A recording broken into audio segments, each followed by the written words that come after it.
আজকে পেপারে দেখে আমাকে অনেকে বলছে গাড়ি কেনার কমিশনটাও আর আপনাদেরকে খাইতে দেবে না। এরা গাড়ি কিনার কমিশন পাওয়া যায় না, কয় ওই কমিশনটাও আর আপনাদেরকে খাইতে দেবে না, এরা খাই দেবে সব। মবের দিয়ে যে সরকার পরিচালিত হচ্ছে এটা পরিষ্কার হয়ে গেছে এখন।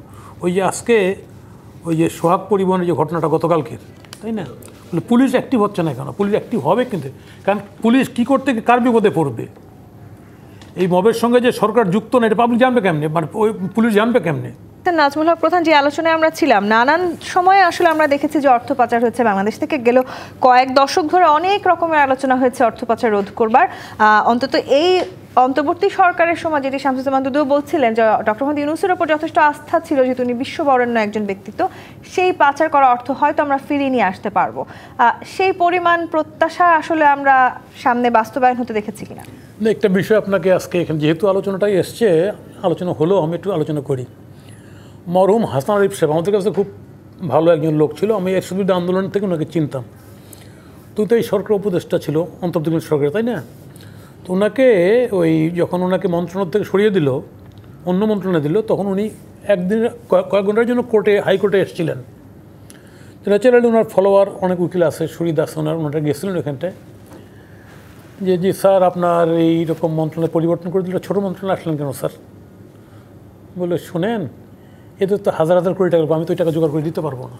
উনি ওনার মুখ দিয়ে বলছেন, একটা আইনজীবী না, যাদের সঙ্গে বৈঠক ওইখানটায় বলছেন উনি। আপনার এই যে কথাটা তুললাম এই কারণে, আজকে পেপারে দেখে আমাকে অনেকে বলছে গাড়ি কেনার কমিশনটাও আর আপনাদেরকে খাইতে দেবে না। এরা গাড়ি কিনার কমিশন পাওয়া যায় না, কয় ওই কমিশনটাও আর আপনাদেরকে খাইতে দেবে না, এরা খাই দেবে সব। মানে পার্সেপ্টটা পাবলিকে এরকমই তৈরি হচ্ছে সরকার সম্পর্কে। ওনাদের গাড়ি কেনার দরকারটা কি? ওনাদের এই গাড়ি কিনে দেওয়ার দরকারটা কি মন্ত্রণালয়ের জন্য? এখনই ইলেকশন হবে তারপর, তাই না? ওই যে আগের থেকেই সব। আমি যেটা বলতে চাচ্ছি, আসলে বর্তমান সময়ে আসলে আমরা একটা মারাত্মক সংকটের মধ্যে দিয়ে এগোচ্ছি এই কারণে এই সরকারটা কোন সময় কি করতে চায় এটা জনগণের কাছে দুর্বোধ্য। কারণ নির্বাচন সম্পর্কে ওনারাই এই শব্দগুলি উচ্চারণ করছেন এই জায়গায়, কম সংস্কার বেশি সংস্কার। ওনারা কি জানেন না সংস্কার করলে সেটা রেটিফিকেশন লাগে, সংস্কার করলে কতটুকু এখন এই অর্ডিন্যান্স মধ্যে করা যাবে, কতটুকু করা যাবে না, জানেন এগুলি। জানার পরে ওনারা কিন্তু এই খেলাগুলি খেলছেন এবং উপদেষ্টারা একজন একরকম কথা বলছেন। ফলে জনমনে এই নির্বাচন সম্পর্কে সংশয়টা থেকেই গেছে। তারপরে যে মবের দিয়ে যে সরকার পরিচালিত হচ্ছে এটা পরিষ্কার হয়ে গেছে এখন। ওই যে আজকে ওই যে সোহাগ পরিবহনের যে ঘটনাটা গতকালকের, তাই না, পুলিশ অ্যাক্টিভ হচ্ছে না কেন? পুলিশ অ্যাক্টিভ হবে কিন্তু, কারণ পুলিশ কী করতে কার বিপদে পড়বে? এই মবের সঙ্গে যে সরকার যুক্ত না এটা পাবলিক জানবে কেমনে, মানে ওই পুলিশ জানবে কেমনে? পুলিশ তো সব জায়গায় তো মব তৈরি করে তারপর পুলিশকে দিয়ে দেওয়া হচ্ছে মামলা। আজকে বাংলাদেশের এরকম প্রেক্ষিতে এরকম একটা শাসন আমরা পড়ে যাবো এটা আমরা ভাবি নাই। আজকে বাংলাদেশের বর্তমান প্রেক্ষাপটে ইয়েস আমরা জানি এটা অনির্বাচিত গভর্নমেন্ট বেশি দিন থাকলে এটা আরও বেশি ক্ষতির জায়গায় চলে যাবে।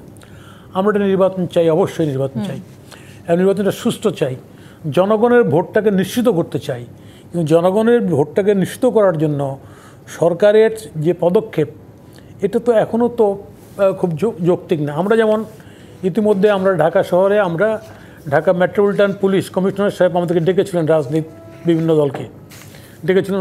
ওনাদের অতীতের ত্রুটিগুলি স্বীকার করে বলছেন ভবিষ্যতে যাতে প্রপার রোল ওনারা প্লে করতে পারেন এর জন্য সহযোগিতা চেয়েছেন রাজনৈতিক দলের কাছে। আমরাও সহযোগিতা করতে চাই, ওনারাও সহযোগিতা চায়। কিন্তু যখনই একটু ব্যর্থ হয় তখনই তো ট্যাগ পড়ে যায়। এই যে ট্যাগের রাজনীতি, যে আপনি এটা ৭১ সালের মুক্তিযুদ্ধের পরে তো এই ট্যাগ ছিল না।